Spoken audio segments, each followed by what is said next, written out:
Welcome to Message Reveal. Message Reveal identifies a vibe, a message, or a story told through lyrics of a song. Now, you guys, you know how I do. You rock with me every Monday, and you know what I do and how I do. I introduce you to my special guest. But before I do so, I want to tell you a few things that she's associated with. One, she's a native of Las Vegas. Yay! Y'all know how I feel about the natives. We always got to give our natives a big up. In addition to that, she's a doula. I can't wait, and I cannot wait to find out more about that. And last but not least, she's also a business owner. So you guys, please put your hand together and welcome my new friend. She's gonna be my sister after this. My new friend, Miss Tiara Flynn. You give a really good intro. That is amazing. Well, listen, you are deserving of it, my dear. How are you? I'm doing great. How are you doing? I'm doing fine. I just want to say thank you so much for saying yes to my platform. Anybody that says yes, you could be doing anything else in the world, and you said yes to me. So I'm so appreciative. Well, thank you for asking me. I appreciate you for the invite. Oh, well, you are welcome.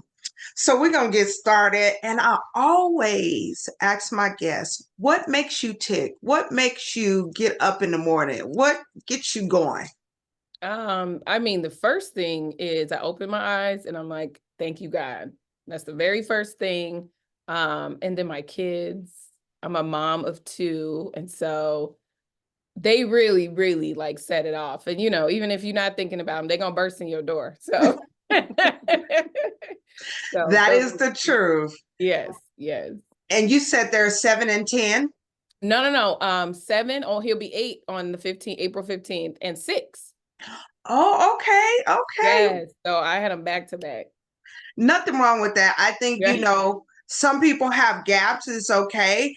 I think when they're close, they navigate to school together. Like my children are 2 years and 2 months. So, they got a chance to go to elementary school, middle school. Everything kind of has a little bit of a connection. Right. Yeah, I like it. It wasn't on purpose, but I'm enjoying it now. Now that they're out of the pull-ups and all that stuff. Of course, it is a lot of work on the front end, but each to their own. So let's get started and talk about, I introduced you and I talked about you being a native of Las Vegas.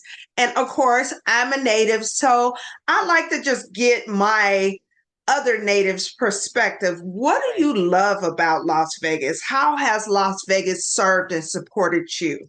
Yeah, listen, like you said, I love to big up natives too, because I always say there's so few of us, but then I run into a lot of us. So I'm like, we're here. It's just, and then you can kind of like recognize if somebody's from Vegas. Like we were talking before we started the show, like, oh, where were you born?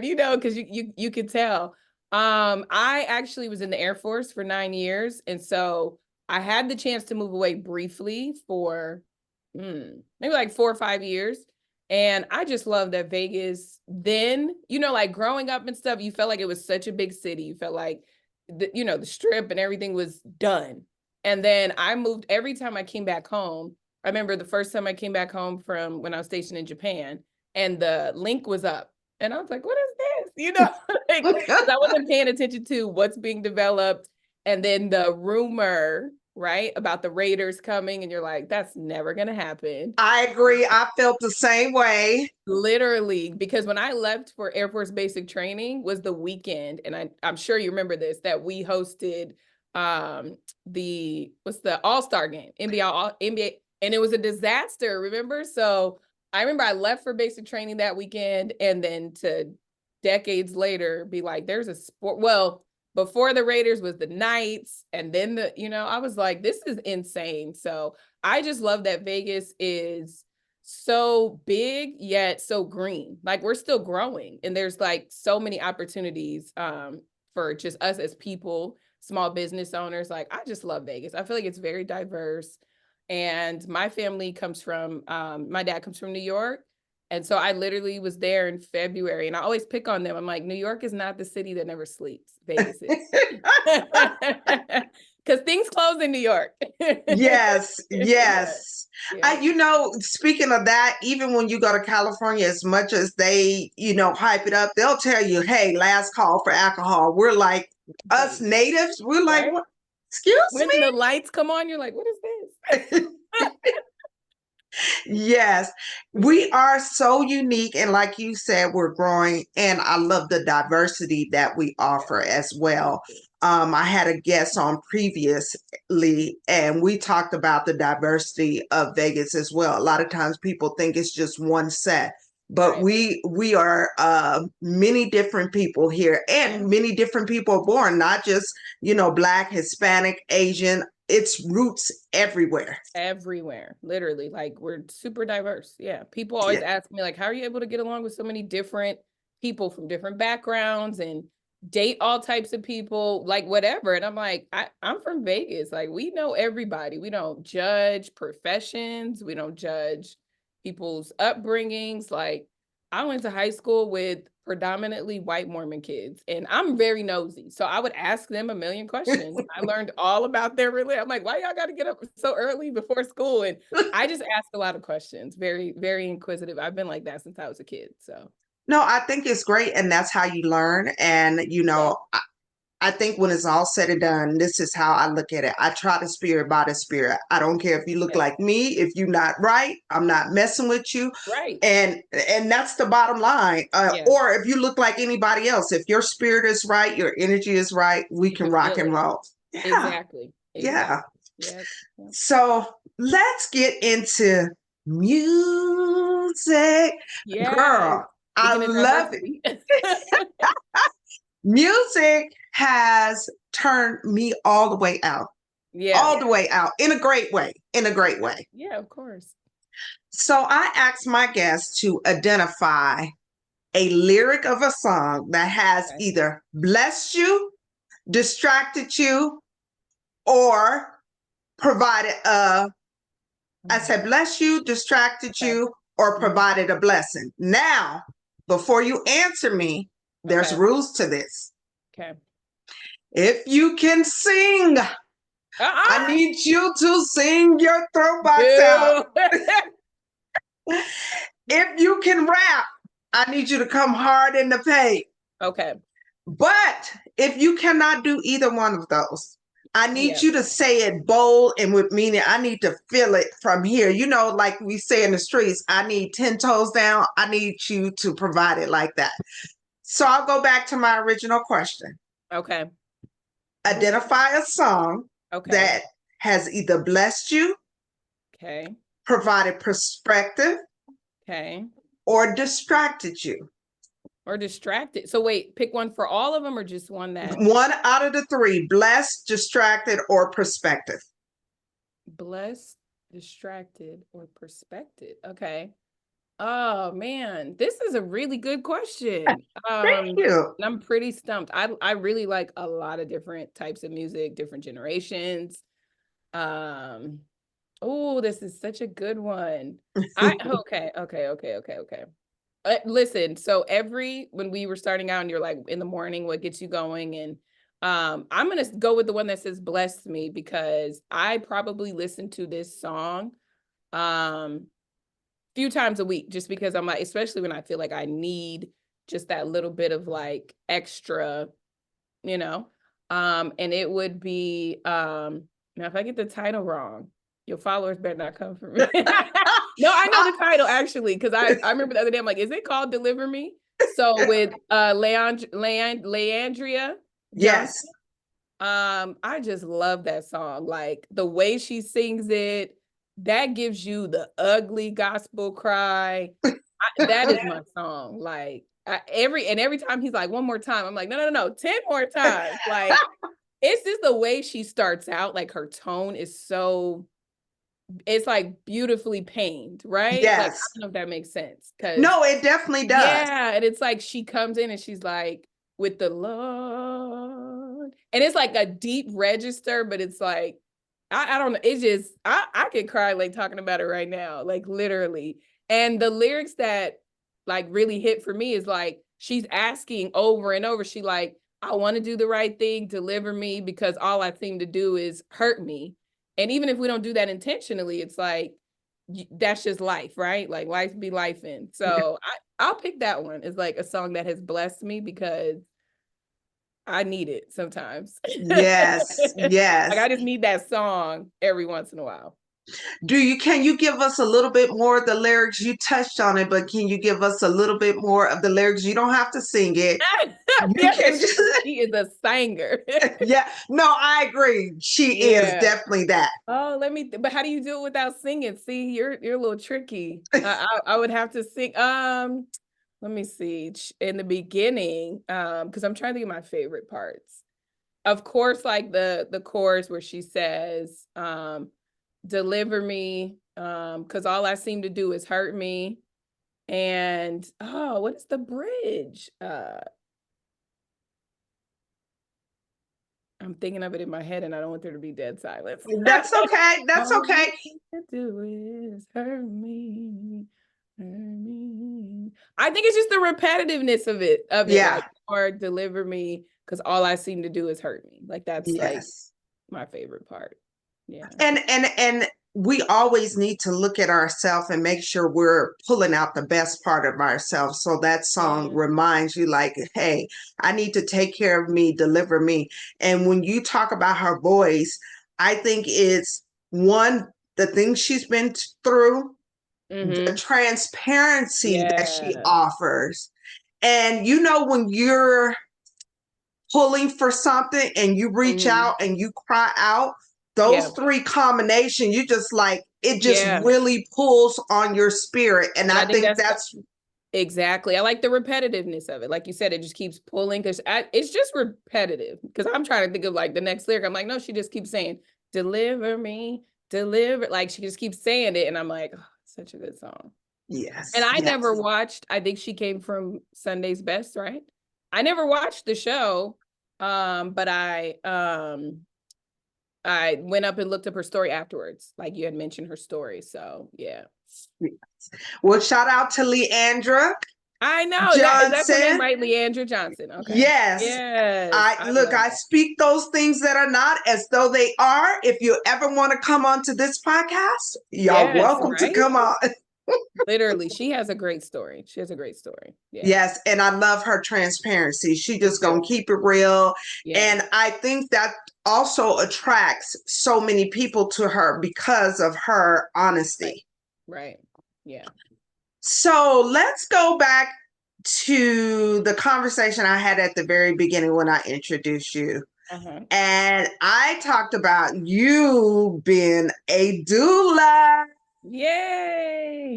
I am so intrigued by this process. I think it is absolutely amazing anytime you can support a child going through the Stargate, because I consider this a Stargate to come Yeah, into this world and to yeah, support the mom, to support life. It's so yeah, amazing. yeah, So, can you kind of give us a background? What was the catalyst that yeah, originally like pulled you into this realm, and just tell us some things about being a doula and how yeah. you enjoy doing it.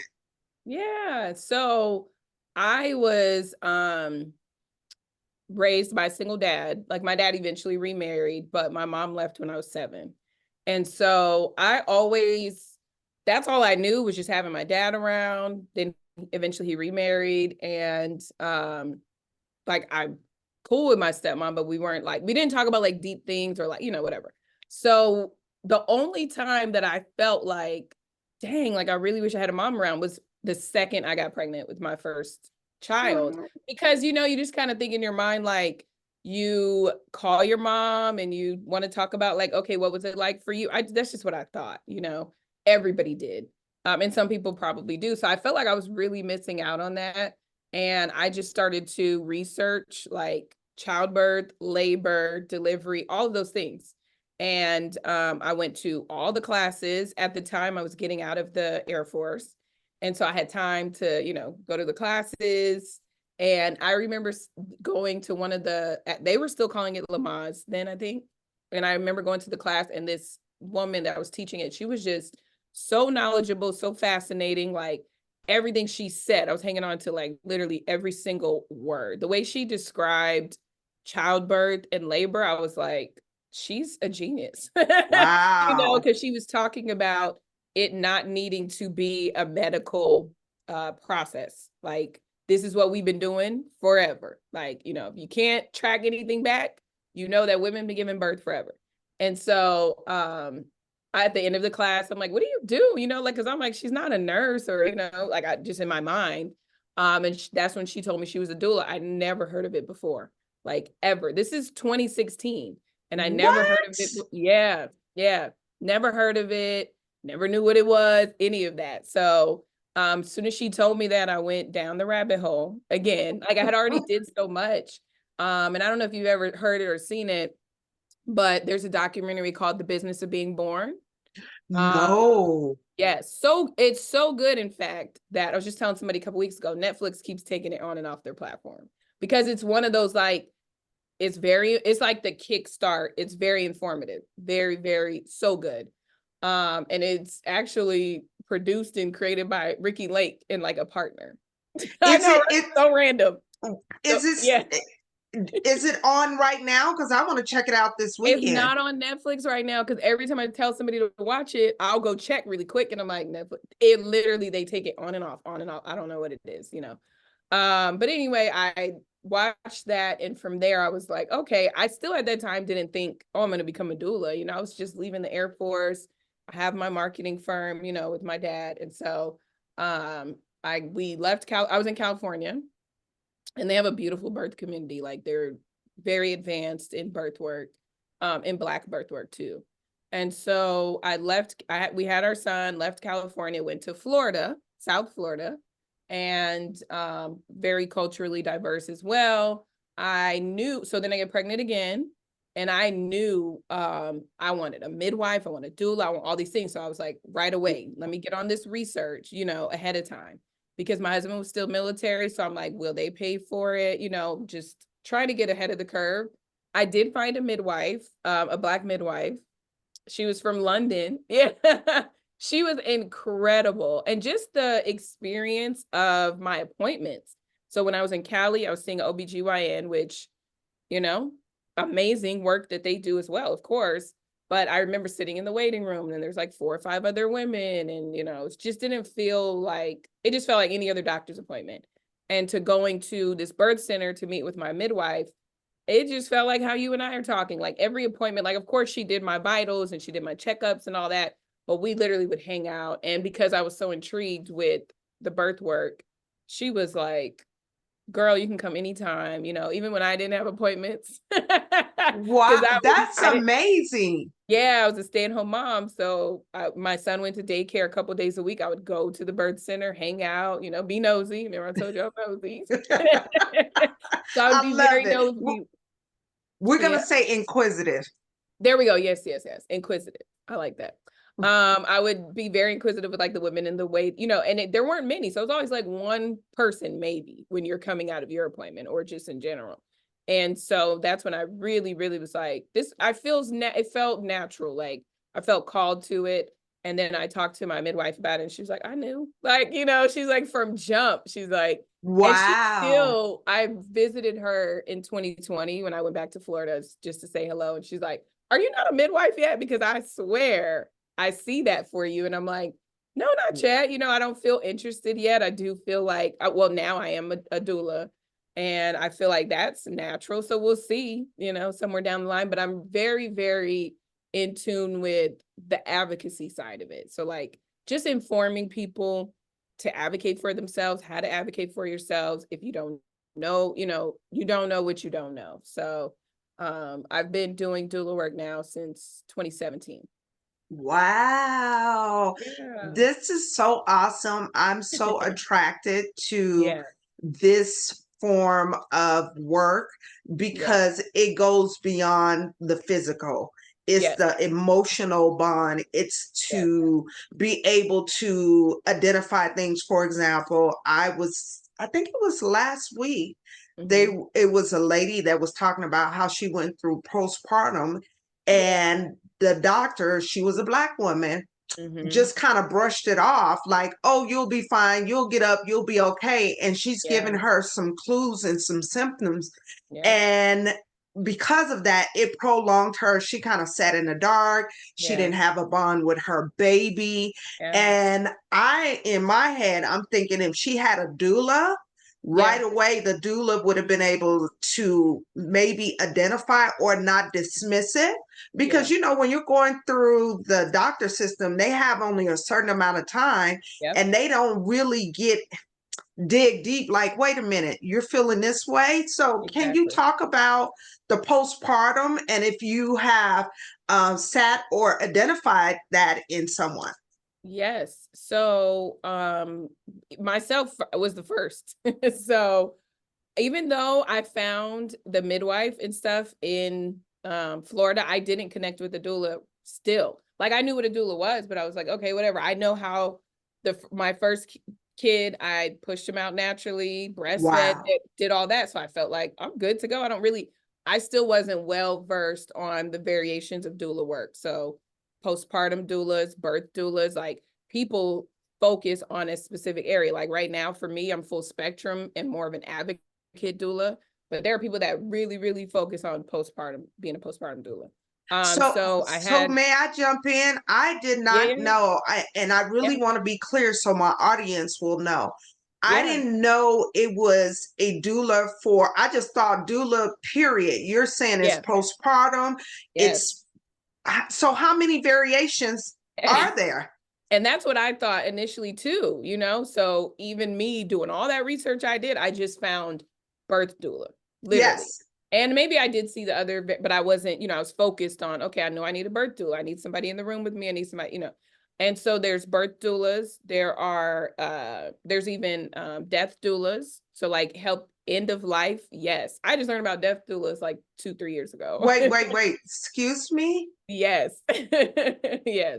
Wow. So Mhm. it's that emotional support going through the Yeah. process. So helping, yeah, even if it's pregnancy and loss, and then there's also who help you with like you just lost a loved one, like you lost a parent, a brother, sister, whatever. They focus and concentrate on that. So I always tell people full transparency, when I first became a doula, I thought I was gonna go a certain path instead of researching and realizing like you do need to find your niche area, because you could be a doula that does lactation, it could be a lactation consultant, or you could just be flat out lactation consultant. You could be a doula that does prenatal massage. You could be a doula that does placenta encapsulation. You could be a doula that does yoga. Like you really have to find your area and your focus. The reason why I decided to do full spectrum doula work, which is you support and assist and advocate for people for the full spectrum of reproduction. So whether that's adoption, abortion, surrogacy, all realms. The reason why I went that route was because I knew and I felt very called to be an advocate. So I'm like, I need to understand all of these spaces. For me, the first time that I knew I was dealing with postpartum was right after I had my daughter. And like you were saying about your friend, it's like you don't really identify it immediately, because you're just like, okay, like you'll shake it off. Like you don't know what it is because you're in it. And I literally did like a couple Facebook lives. And then I had all of these, because basically my Facebook live was about, okay, I left the military, which I always tell people, leaving the military is not like leaving a regular job. Like I grossly underestimated. Even if you leave and you're like, I was ready to leave, like me, I was ready to leave, but it's such a small community and it's such a small percentage of people that understand that life. Because of the structure, right? Exactly. And everybody has their rank and they do it according. Exactly. Exactly. And like everybody doesn't understand the light. I have lots of friends that are like, oh, I could have never went in the military, and I'm like, well, I would have never made it in college. So it's such a only such a small percentage of us even understand it. So I thought, I'm ready, but I left and went straight into being a stay-at-home mom. So even though I loved it, I breastfed exclusively. I made all my kids' food from scratch, like literally. I enjoyed it, but then there was another side that you're like, you're missing a side of you. Like you kind of lose yourself in it, even though you feel good doing these things. When they go to sleep at night or whatever it is, you're just like, what's wrong with me? Why do I feel so sad? And so I did a couple Facebook lives where I had like tons of people reaching out to me in either in the comments or in the messages. And they were like, I dealt with that. I dealt with postpartum depression. And I don't know if it was like ego or whatever, but I was like, I'm not depressed. Like, you know, like, I'm like, I'm good. I'm just, you know, I'm just trying to figure out this new me. Yes. And then once I really, you know, stayed at home a little bit longer, because I'm a very, I've been working since I was 14. So even though, you know, because I wanted to, like, I worked on a political campaign, I loved it. And then from there, I was like, well, I like working, I like having my own money, I like relying on myself, you know, grew up in a house of 8 kids, like you got to get in where you fit in. So there you go. I realized, I'm like, oh, this doesn't feel like me. So that's why I don't feel good. Like being at home was cool, but then once your kids go to daycare or whatever, you're like, now what? Yeah. I realized then I was dealing with postpartum. And the reason why I mentioned my mom is because I don't know her.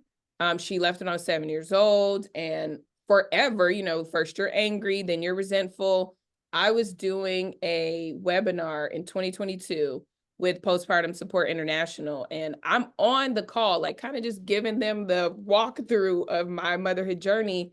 And something came in and was like, meant, you know, something about my mom. And I'm like, she was, and I never gave this lady grace ever. Because I'm like, you left me. Yes. But I was talking about like just the history of mothers on her side. And I'm like, well, you know, she left when I was 7, you know, she was 22, 23 with 4 kids. She That's a started when she was baby. 13. She was a baby. So I'm like, she was probably dealing with postpartum or just a lot of confusion or a lot, you know, that was like the very first moment that I just gave her a little bit of grace, because I'm like, okay, I get it, you know? And I think that is so rooted in what we really need to dig down deep We to do. understand. Yeah. I'm not trying to tell you what to do, but I think that Yeah, no, that is a foundation for understanding. it And if is. you were able just to sit in her shoes, think about Yeah. you at 13, Right. your mindset, what your options you had to Right. do, and she has a baby she had to take care of. Yeah. So a lot of Yeah. times we look at the front of the picture, but Exactly. not behind the picture and what they had to endure, what Exactly. circumstances that was around that. So Exactly. because you as a mother begin to understand that, you may say, even though it happened to me, Right. it may have been something that she could not prevent. She had to Yeah. leave. Yeah. Well, and it's interesting because I had talked to, there's no connection to her family. So that's the other unique aspect of it. Like, usually I'll talk to people, they're like, oh, my dad wasn't around, but you know, I talked to my grandma, I talked to this person. We don't have a connection with anybody on that side. And when I was stationed in Japan, long before I even had kids, was thinking about kids, I was just, you know, doing my thing. One of my cousins on that side reached out to me on Facebook and was like, I just want to Skype with you. This is like Skype, right? That's a So long time ago. dating. She and we Skyped for a couple. I never talked to her since we were like kids, like maybe 4 or 5 years. I don't remember. Yeah. And she said, I am very envious that your mom just left because mine stayed and she did some damage to us. And so Wow. you know, so it's like, here I am, I'm very envious of everybody whose mom stuck around. And then here she's telling me, it's like, I just wish she would have left because she did a number on us and the women in this family. And really, she was just reaching out to be like, I'm trying to, you know, break these cycles, and we have no relationship whatsoever. And I saw her like on Facebook post her kids and stuff. And I just, in that moment, was like, I'm really proud of you for the mother that you are. You're changing the trajectory of mothers in this family and, you know, breaking generational curses. Like, it was such a powerful moment. And I didn't even have kids at that time. I was like, I'm just really proud of you. Wow. I feel Yeah. like God was giving you pieces to the puzzle. Yeah. And For that sure. was a piece that you may not have received from anybody else but Yeah. from her. Because Yeah. if it would have been somebody like me that had my mother all my whole life and told you, Yeah. hey, this might not have been so bad, you'd been like, who are you to tell me? Right. You know? Like you So got some nerve. No. exactly. And I wouldn't have said that, but Yes, yeah, sometimes people will deliver those things and it's yeah, not well received, but you needed it from someone that had the experience that can give you like, listen, right. she was with me and this Yeah, is the experience yeah, with it. yeah, I'm talking about this because I want to lift someone's spirit about their mother. yeah. One thing that we have to realize that she, regardless of what the situation, she Mm-hmm. opened up her Stargate and allowed you to come through. Yeah. Yep. Number two, we have no idea. They're still a woman and they're still human. Yeah. Mother is one aspect of who they Of who are. they are. And Exactly. we must not forget that. In addition to going back to postpartum, my perspective is one, the social, emotional aspect of it, Mm-hmm. meaning now you're giving this 100% to this child Yep. lovingly, but sometimes you forget about yourself. You're not getting the proper amount of sleep. If you're not getting the right nutrients, you have a baby sucking, or if you're not eating the right nutrition and they're breastfeeding. So that's a part of it. And then you have the other part, and again, correct me if I'm wrong, this is from my perspective, you Mm-hmm. have all these hormones in your body and then they rush out. Yes. And Yeah. if you're not Yeah. replacing them in some kind of way, and now it's just, it takes over. So your Yeah. biological body, and Yep. then you're not getting sleep and you're Yeah. not doing the thing. It just all You're right on the comes. money. But I say that too. I don't Yeah. want women to not think that having a baby is not a beautiful thing. It really Oh yeah. is. We Yeah. just need to have those structures and supports in place. Yes. This is why I love that you said all of that, because this is why this is the part of doula work that I love the most. And I think I just posted recently because it's World Doula Week too, by the way. Look at your timing, right? I just posted that one of my least favorite misconceptions about doula work is that we just want everybody to eat their placenta and birth at home. Like, no, I just want you to plan, because you can plan for now. Childbirth is unpredictable. Babies come whenever they want to, however they want to. But Yes. you can plan for certain things. And that way, when things change, you're shifting versus you feel like things are happening to you when they should be happening for you. And Mm. when you put your birth plan and your family plan and your postpartum plan together, you feel, I've seen it visibly, I've experienced it.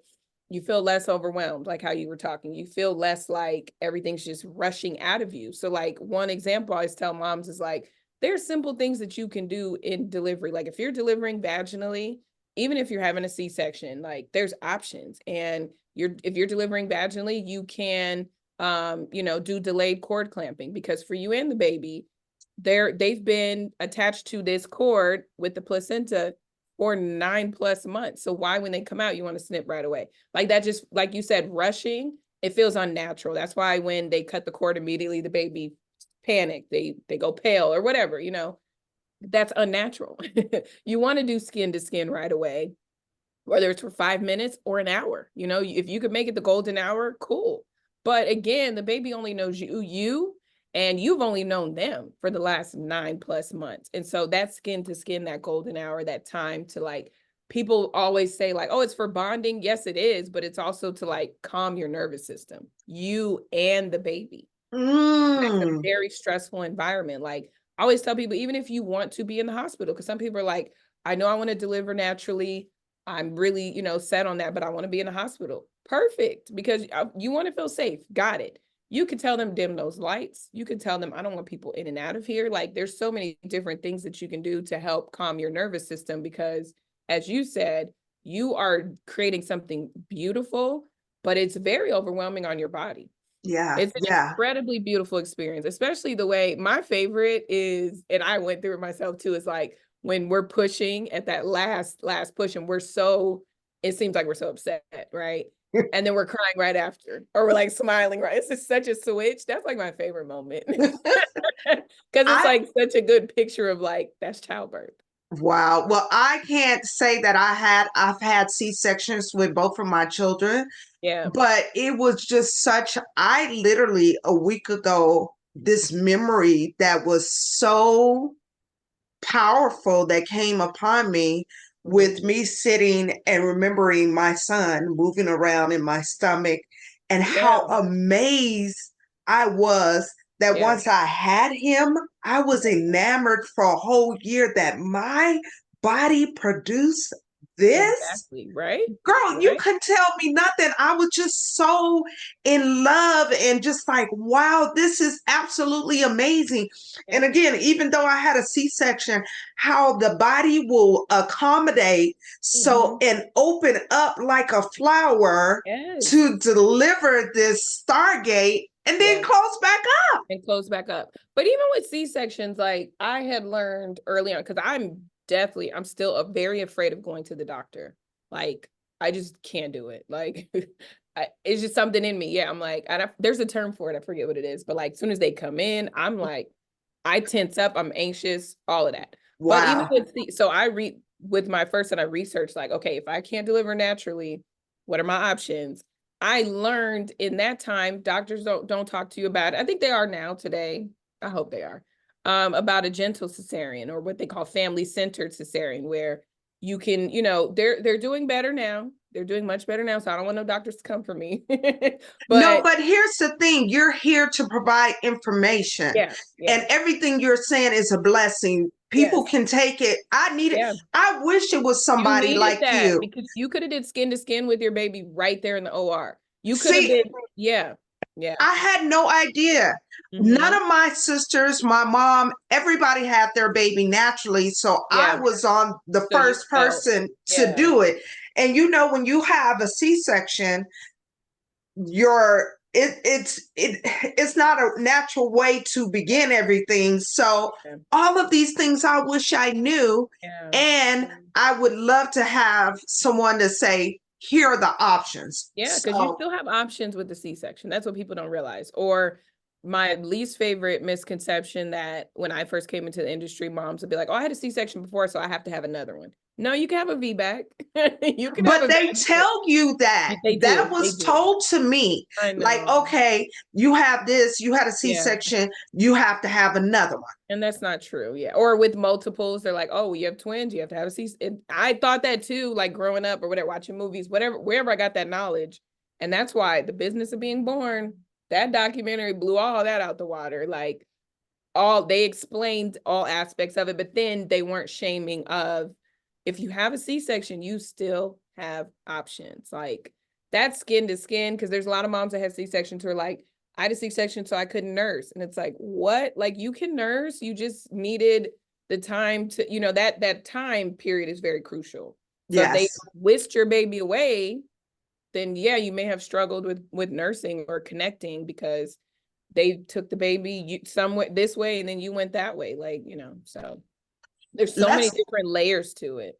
It really is, and Yeah. I'm glad that you're bringing up aspects of it. Hmm. Let's talk just a little bit about colostrum. Yeah. Yeah. A lot. Do you know a lot of people are not aware of it?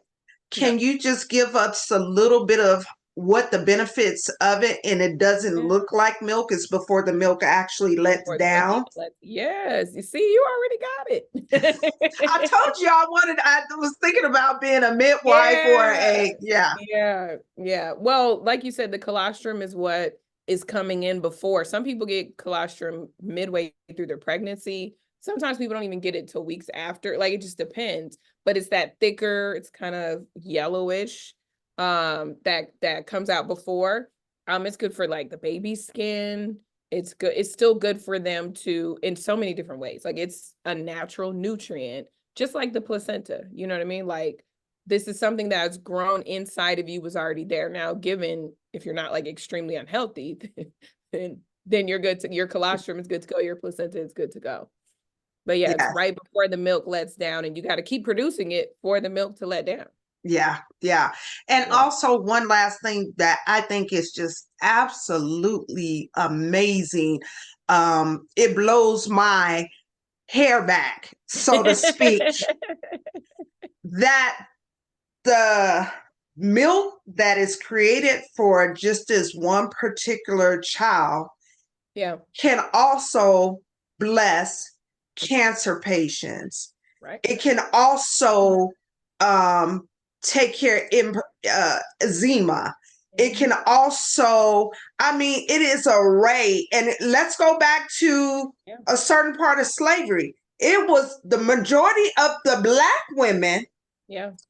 They fed the babies because the mothers didn't want to, or they could not produce. And I'm talking Caucasian women. Yeah. Yeah. And these mothers, not only, they called them wet nurse. Wet nursing, yeah. They not only fed their own babies, I could not imagine. Well, the part is we had to feed their babies first. And whatever was left, you know, if we were nursing theirs all day, whatever we had left. I just wrote an article about this too. Oh, come on now. Yeah. I have to give you the link so you can share. Yeah. One of the nonprofits I'm on, they have a magazine and they wanted to talk about like structural racism rooted in breastfeeding.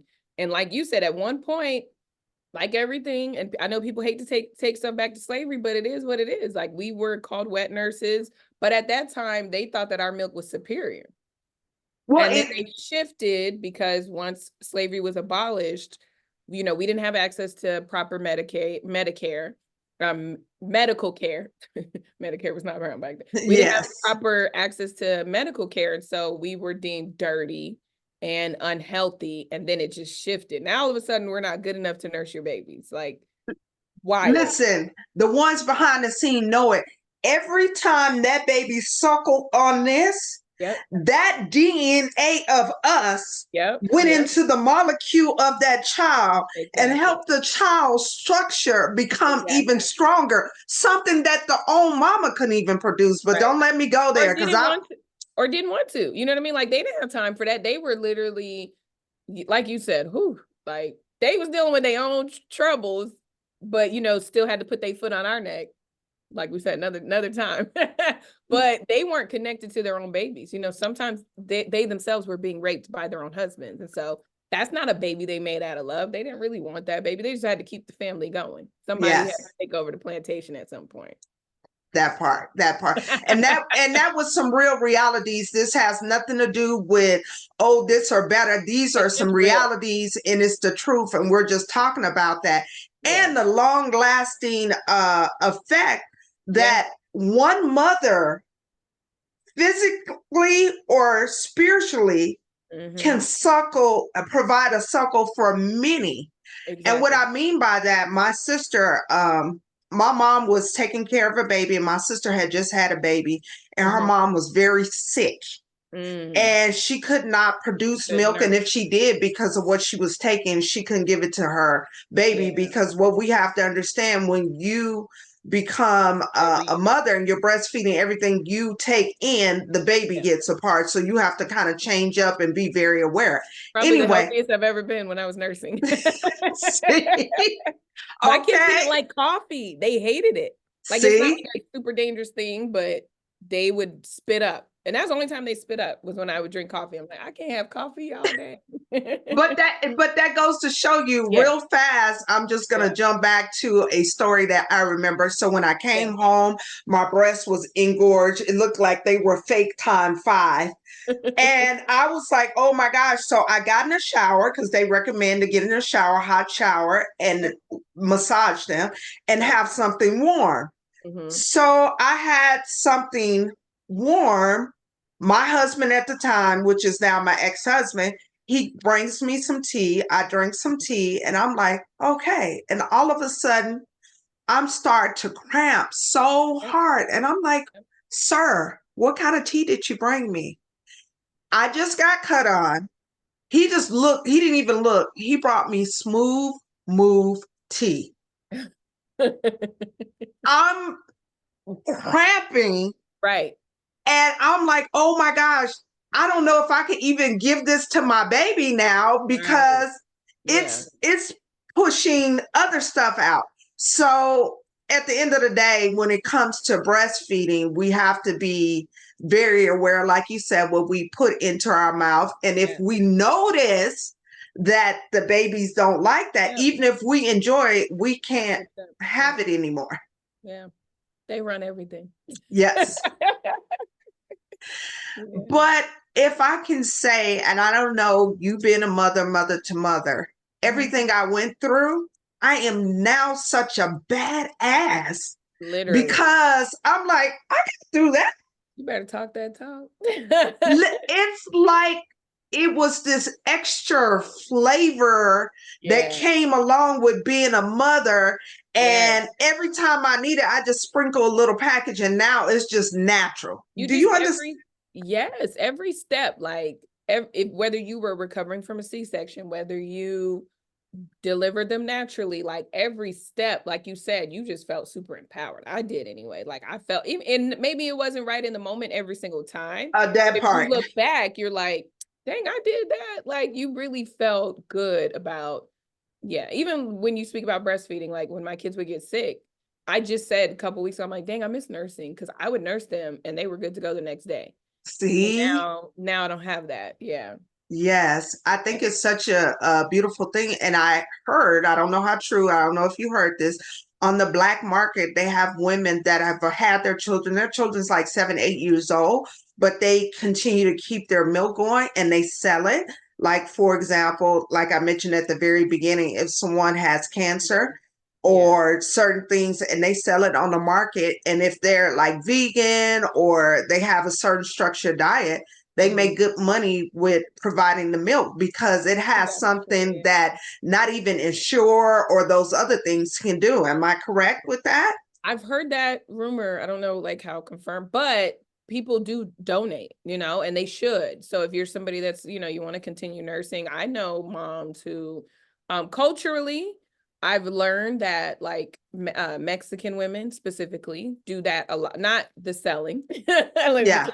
They nurse even beyond, or they'll continue to keep the milk going for those reasons to like give to their children or to somebody that has eczema or somebody that, Really? and different different tribes of African women. And they have a lot of like spiritual, and I wish I would have went down, sometimes I wish I would have went down the path of being a lactation consultant, but it's a lot. And there's some great ones in the Vegas community that I'm like, you got it, girl. Like they're amazing. But African cultures that they have like spiritual rituals with milk and the placenta, like it's so fascinating the things that we've been doing for hundreds and thousands of years. Wow. You're making me want to just like tap in and find out more just from this conversation. It's just been amazing.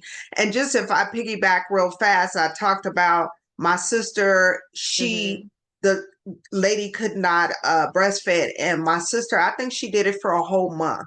Wow. And the mother was so thankful because she was already coming, the baby was already coming to my mother's house, and my sister had a baby. So I love that. A lot of times women are not aware that you may be sick or you're not available, but someone can also breastfeed your baby and maintain and take care of your baby as well. And I just love that your mom and your sister and you guys were like, you just knew like that's okay to do. Because some people would be like, oh, I don't know about somebody else nursing my baby. It's like you could pump, you could nurse if given permission, but you could pump as well. Like these are very, very natural things. And it's always, I try not to judge people, but I'm like, just think to yourself, like, you're okay that you gave your baby this, especially formula. If you have to give your kids formula, of course you do. A fed baby is best. I'm 100%. glad you said that. I'm glad you said it's a balance to everything. It's a balance, yeah. But people will, we have such culturally in the US, we have such a stigma still on breastfeeding, especially like breastfeeding in public. And it's like, it's such a natural thing. I love that your mom just knew like, this is what we need to do. And this is what we're going to do. Yeah. Well, and my mom was there to support my sister. My sister was the one that provided it. Supported the other mom, and the other mom okayed it, so it was done. So it was a whole circle of women. Now I must admit I had a big struggle, and my mom wasn't there with me at that time. And I think if she would have been there, and I did a lactation specialist, so my son, I would give him and he would suck, and I guess it wasn't coming out fast enough. He cried like someone stabbed him in his neck. He was like, nah. Yeah. And I'm crying because I'm like, I'm a bad But you're, mom. yeah. And it Yeah. was just a combination. So what I would do to supplement, I would pump Mm-hmm. and I would give him some organic Exactly. formula and we made it work. Exactly. But that was the key. Like you knew to supplement. Like there's some moms who don't even know that balance. They're like, I couldn't, I can't. And there's just so many layers to it as well. Like some people have to go back to work. I remember when I was in the Air Force, there was a mom, man, she was superwoman. Cause I'm like, we worked in like a vault situation. So like you had to leave the vault, leave another vault, and then, whatever. And she did that multiple times a day to pump. She knew the male coworkers kind of frowned, down on her leaving her desk so much because we were in the flight ops where it's like you're watching aircraft take off, you're monitoring important stuff, but her baby is important too, so so many Wow. moms give up because of that. They're like, well, work environment is not conducive to me wanting to breastfeed or to pump or whatever. So And I think that's another thing where the education part. So you're not just, and I just want to frame this for everyone. yeah. You provide advocacy, support, and education. And Yes. education was just the part. Look at you. Literally, that's like at the bottom of my logo. So education was just a part that you mentioned about people Yeah. not aware that they can do that. Mm-hmm. The advocacy, like, let me support you. Yeah. Let me, and Let me then, teach you to advocate for yourself. Like mhm, people can wrap their mind around the idea that I hired a doula because most of the time they have to pay us out of pocket. I hired a midwife. Sometimes they can, but you don't wrap your mind around the fact that you hired these doctors. You're hiring these nurses. So if they're not fitting, if they're not listening to you, they're not respecting your choices, you can fire them. You can get rid of them. Like these are your choice. You have those choices. I love that you say that because I'm an Yeah. advocate for myself. I'm not going to go Yeah. down this rabbit hole of what I had to go through, but I'm a Yeah. firm believer in that. And Yeah. everything in life Yeah. is consent. Everything. And if you give consent or the okay, they're going to continue to go further. If it does not work for you, Exactly. pull it back. Exactly. Or how about this? If you give consent and you no longer, feel like it's right, you can take it away. That part. And they'll Thank lie to you. you and say that has to be in writing. No, it doesn't. It's body autonomy of myself. If I don't want you to touch me, don't. You know what? I'm glad that you said that. Again, it's layers. Again, it's you So many layers. providing Yeah. two parts: education, support. Oh, three part: education, support, and advocacy. Which is, I would say, those things are needed so much. Mm-hmm. For I think this should be a part of the system in school. Yeah. And I'm saying for men, young men and young women, when you go through the part where they talk about our body parts, it's Mm-hmm. nothing included about the women's reproductive pregnancy. And men need to know. Sometimes men don't know. And Right. sometimes they do it not intentionally. They just don't know. You just So don't know. Yeah. they may be like, oh, it's no You big just don't deal, know. not knowing the process. If I do consultations first, like on Zoom, and if I feel like the partner, I don't care if it's dad, partner, same sex, I feel like they're not engaged or interested, I won't take them on as a client. Because what I tell, the birthing person is, I'm not going to be here with you forever. That person is. And if they don't seem like because like you said, they don't know. But if they seem like they're not even trying to get to know, I'm not the doula for you. I applaud you for taking a standard, and I agree. What it does, it just makes your job 100 times harder Yeah. because if you're suggesting something and you need the partner to get support and they're not, now they're already, of course, they're leaning on you, but it becomes 10 times harder. Yeah, and another part of it that's like my favorite is I tell my clients like I'm not that very hands-on like as a doula. I originally thought like, oh, I'm gonna do massages, I'm gonna do this. You learn along the way. So I'm like, if you have a partner, it's a very intimate time.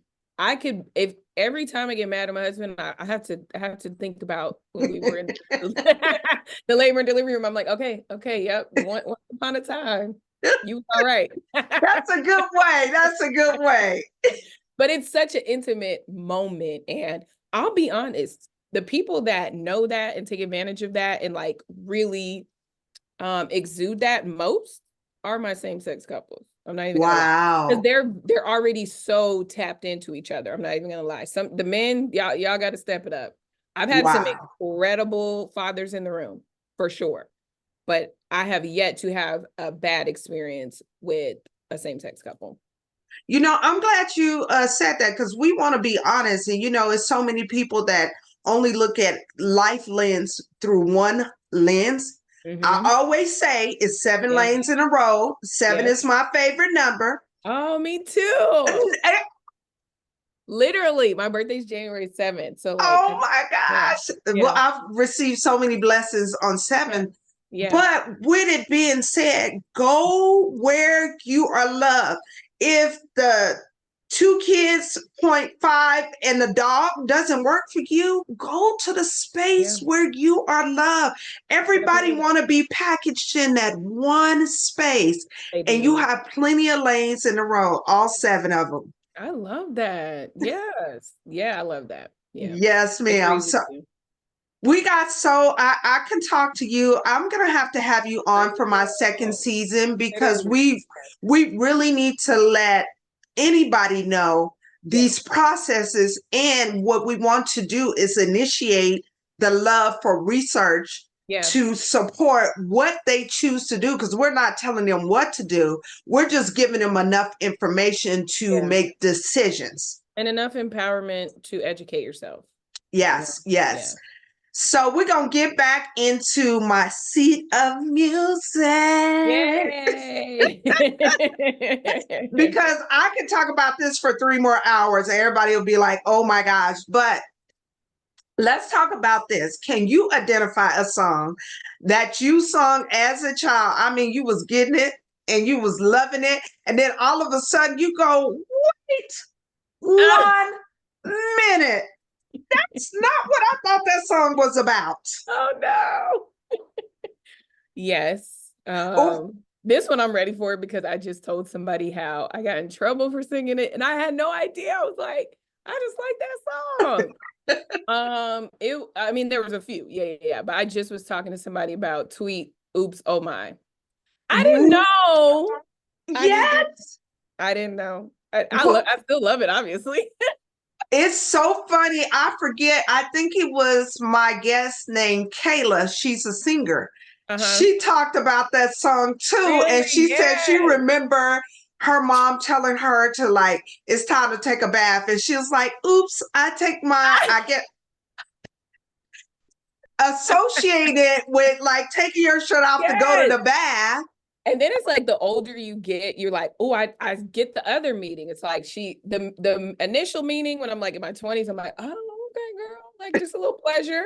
But then when I got older, I was like, she was talking about, that's why I was talking to somebody about it like a couple months ago, because we were talking about like feeling like now you listen to it. And she was talking about just like owners, like we were talking about earlier, like being in touch with your body, being in touch with yourself, like the double meaning, if you will, like.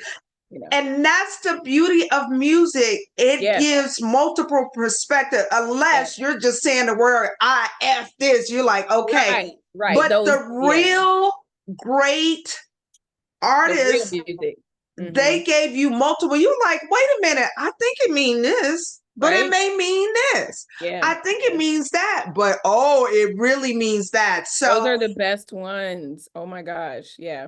And then from your perspective as a child, you only thought of it that way, but the adults was like, wait a minute.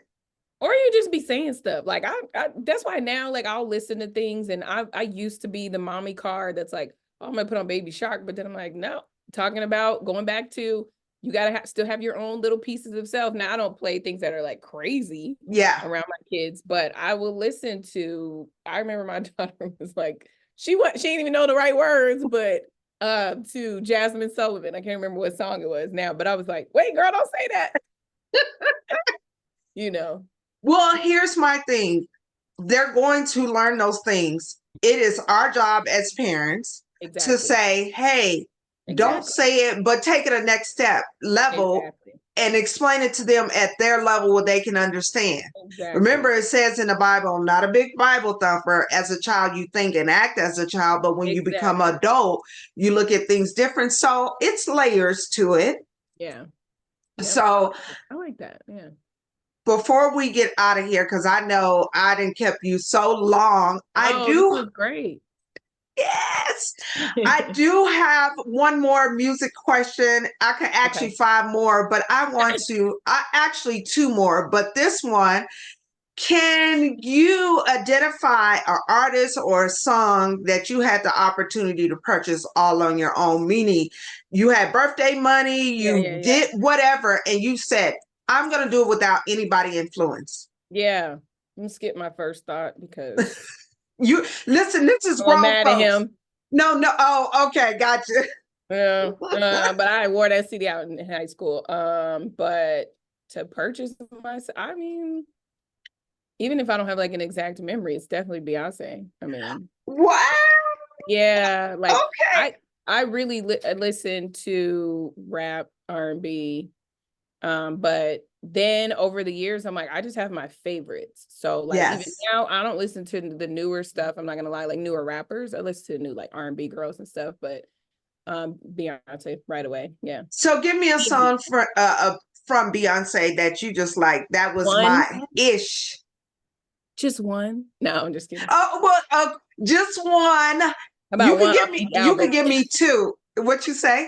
I said one off each album. You can do that too. Whatever you like. You know what? Dang, that's hard. I'm in the hive, first of all. So that's hard. That's hard. But I will say, like, each album gave a different Beyonce. So I always laugh when people be like, I miss the old, I miss like she gives a different Beyonce every time. Dang. I was if I gotta pick one. And this is just for right now, because when you come on Dang. second season, hint, Right. hint, you can give me five. Right. When I come back next season, I will be well ingrained into Cowboy Carter because it just dropped last night. But I will say off of her, literally off Renaissance, Cozy, that was one of those where you like, dang, did she mean this or did she mean that? And it was just like Give me Renaissance. a few words. Give me a few lyrics of Oh, Cozy, if you can Cozy. remember. If Yeah. not, it's okay. Oh, now Beyonce can remember.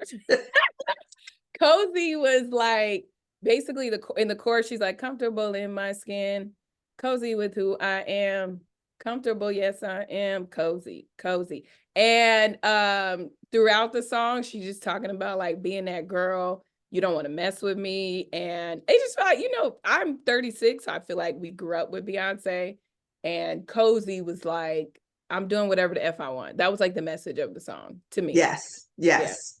Yeah. I like that because so many times we get stuck in these little, not all of us, we get stuck in these little silos. Well, I don't know. And once you get to a certain age, you be like, listen, Whatever. either Yeah, you look, I have the with or without you energy. And I exactly. say that not in a cocky way. I say that No. because I mean it. Listen, Yeah. I would love for you to come with me. Yeah. But if you're not available, I'm still going. Exactly. That's literally what Renaissance rebirth. That's what it was to me. And I obviously she leaves a lot for speculation, which I love about her. I love that she's mysterious. I remember somebody had posted it, and I remember seeing it back then when she was on either the Tyra show or Oprah, one of them. And they were like, why don't give too much away. It was probably Oprah. She like, just let people guess. Don't give too much away. And from that point forward, Beyonce just stopped talking to us. I mean, she talks to us through her music, which I love, but yeah. Cozy. I mean, the whole Renaissance album. Look. I wore What that. you won't break my soul. How does it go? Yeah. You won't Yes, break my soul. yes. I Love was that like, one. My daughter loved that song. And I didn't love it initially. I was like, is this what the whole album is going to be about?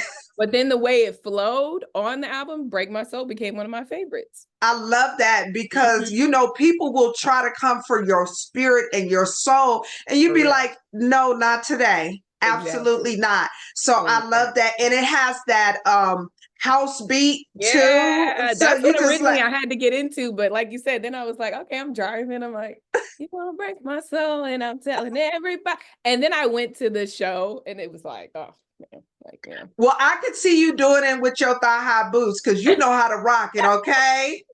I love it. And I say that with all respect. I was Of like, course. get it, girl, with your boots. And just so you know, I saw on your Instagram where you had that white.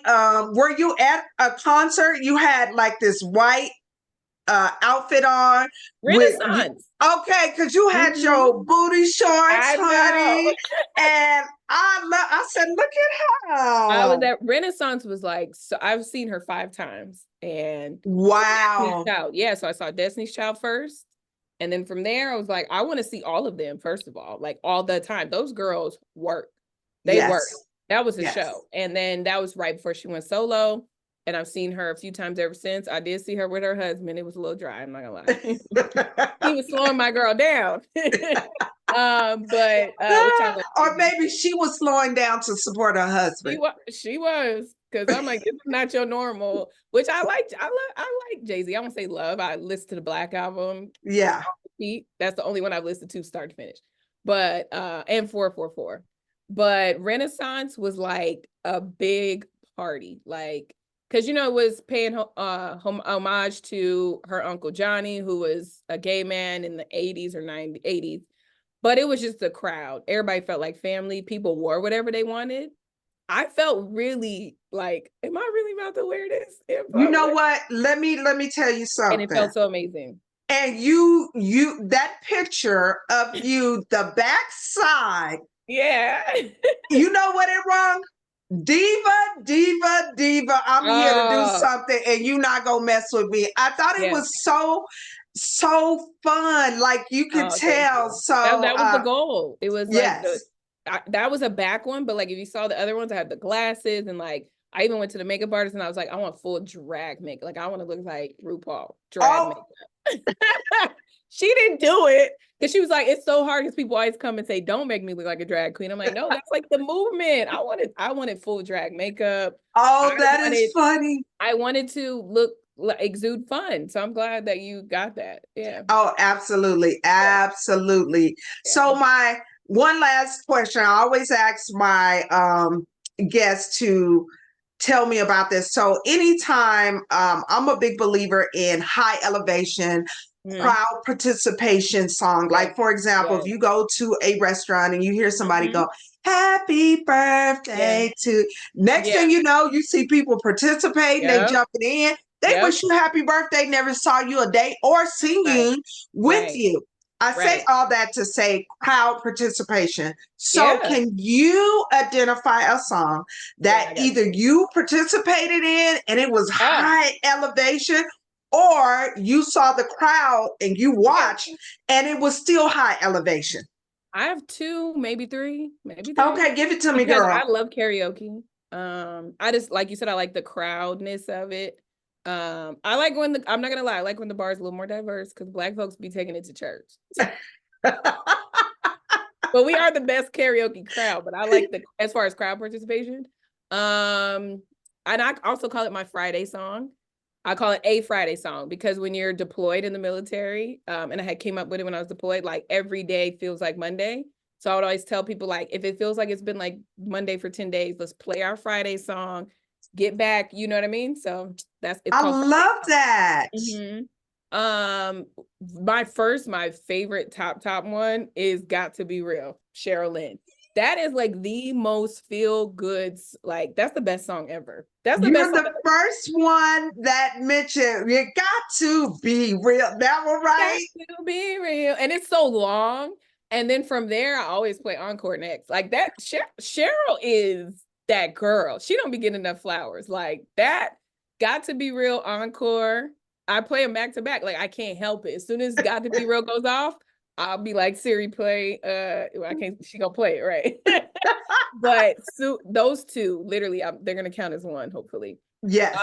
And I Want to Dance with Somebody by Whitney Houston. That's just when I tell you I know all the well, again, 2 Whitney songs combined. I'm Your Baby Tonight and I Want to Dance with Somebody, because I'm Your Baby Tonight, like that bridge, is it the bridge? I don't be knowing the parts of the songs, like what they're called, but the bridge when she's like, looks like I'm fatal, it's all on the table, and baby, you hold the cards, you got the magic and I gotta have it. That is, I'm like, who does that? This lady is wait a minute. I'm putting I have a pause. It's my hand. I need you to do that again because you forget it. No, you got to do that again. She's do you know the part? She's Yes, and okay, I'm okay. like this. Go ahead, Because give it people to always me. be like, wait, what part? I'm like, y'all, at the end when she like, looks like I'm Vader, list all on the table, and baby, you hold the cards. You got the magic and I gotta have it. I don't want the pieces, I want every single part. It's hard because you know it's Whitney, but you're like, that lady is unreal. She's Oh, unreal. absolutely. She's unreal. Absolutely. I Yes. really felt like she was my family member. Like, Oh, and my dad used to always be like, well, I didn't play Whitney like that around the house. You are obsessed with her. I'm like, that is my girl. And then wow. I do have one more like crowd pleaser that like if you go to the very mixed bars where it's like black, white, whatever, they and I say they like the white folks when they play Sweet Caroline, I'm like, Girl, bump, bump, bump. that's a bop. Girl, girl. Bop, bop, bop. Yeah. Good Sweet Caroline. bop, Yes. bop, bop. Girl. The Yeah. time never seems so good, so good. I'm like, y'all did y'all thing. White You folks know play what? It bad was with a that one. bar commercial that did that. And it has, Really? So, yes, I because think it like was you said, Heineken.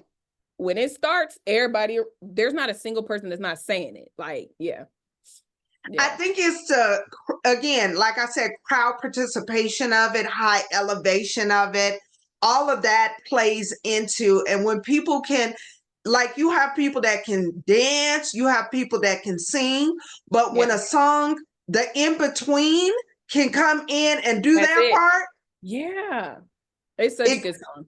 yes, it Those can are like take it. my like if people are like, "What's your?" and they're on my Friday playlist. I have a Friday playlist, Wow. but I'll play it, I, you know, Wednesday, Monday, whatever day I feel like. Dang, the days have been running together because we always yes. wait for Friday. But now that I'm a business owner, I'm like, what does Friday mean? I'm gonna be working on Saturday too. So I love that you said that. yeah. Friday. So I'm gonna get me one. And if I can offer to you, I think everybody should have a theme song. Oh yeah. And Yeah. a theme song, like for example, I know it's old, but every once in a while I'll be like, mm, mm, I'm the baddest. Do you know who Trina Oh, is? Trina. Okay. Girl, did you ever hear that beat in the background? I Oh heard my, it. you it is I mean, when I gotta Yeah. do something, I'll be like, Yeah. Yeah. mm. Like it is That's a amazing. good one. That's a good one. So before we get out of here, I do want to point out, because we have talked and just had such an amazing time, I that know. you are a business owner, and Yeah. I want you to give any upcoming events you have coming Yeah. up, Yes. any connections where they can contact you if they want Hmm. to use your services. Yeah. Or also, we want to make sure we put out any articles or anything you have if they just want to tap in and see what you're all Yeah. about and your perspective. Oh, thank you for that. So yes, I am the phenomenal mama on most Facebook, Instagram. But if you go to my personal Instagram, which is, I'm sure you'll tag them, because I'm always like, is it how many E's? I think it's T3 E's Flynn. But if you click the link in my bio, like my Beacons page, it'll connect you to everything: my website, my TikTok, my Facebook, all of that stuff. And in my doula space, my business is called The Phenomenal Mama. So it's thepnmmama.com. And coming up actually here in Vegas, if you're here, and I'll make sure you have it so you can tag everyone, whatever. But we are doing the first annual kinship cookout. And it's during Black Maternal Health Week. The reason why is because everything we were just talking about, like Black women are dying in this country more than anybody else, giving childbirth or immediately following childbirth. And so it's important that we come together as professionals and as families and community. So we want everyone to come out. Myself as a doula and a student midwife, we're the primary host, but we're supporting some nonprofits, Heart and Soul Collective, Solutions of Change, and we want doctors to come out. We want Black nurses to come out. We want Black families to come out. And guess what? We want everybody else to come out too, because this is a national crisis and it takes everybody to speak up. So it's not just for Black people. Somebody just asked me that the other day. I'm like, y'all always want to be invited to the cookout. So this is the one that you should be at. I love it. That was a good segue. That's a definitely good segue. And just for my audience, I'll make sure I put everything in the description box. So Yes. that way, even though she said it verbally, you can just like click on the links or obtain the information that way. Yeah. So let me say this to you. From the first time I met you, I just adored you. And now that I know we share the same number 7, I know. what they say, can't nobody tell me nothing. Yes. They can't tell me nothing. Number 7. Oh, girl. And I'm pretty sure it's more. We'll have to do lunch and find out more. Yeah. But I am just so thankful that you came on board. Thank you for being transparent. Thank you for sharing your own personal, because you didn't have to talk about your mother. You didn't have to talk about you going through postpartum, any of that. So anytime someone is being so honest, it just perks my heart, and I appreciate you. Thank you. And I always talk about the journey and the destination. Mm-hmm. The journey is where we learn and where we grow. Right. The destination is where we celebrate. Far too often, everybody's just on the journey and they don't get on the destination. I believe we got to party, we got to celebrate. But the key to it all is to get back into the journey and continue. We can't stay in the destination too long. Right. But like you said, people don't take time to like celebrate. Yes. We sit down when God makes us sit down, when we get sick or when we're tired, but like just take a moment and like smell the roses. And that's a real woman. And I'm glad you said that. And with that being said, we get back into that journey. So I have had a phenomenal time. I appreciate you. And before I get out of here, for my men, I salute them. For my women, I bow. So I bow to you, pretty lady. Thank you. You too. Thank you so much for inviting me. And literally, what you're doing is so amazing. I'm glad that you're just like, you're very safe. So people open up and, want to share their stories and be transparent, because what that does is let other people know that you're not the only one. Absolutely. I definitely appreciate that. And again, normally I ask people to come on for the second season. I just told you you're coming on for the second season. Listen, I was going to invite myself. Because we need to have so many conversations till it becomes the norm for men and for women. It's not just for women. And I think so many times we only say it's for women.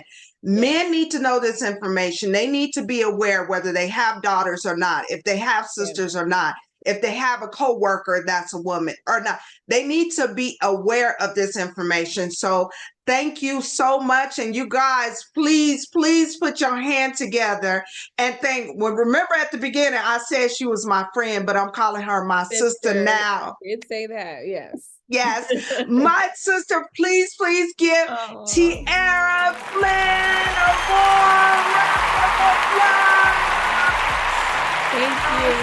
Thank you so much. And just so you know, today is March the 29th, correct? And you said this week is what?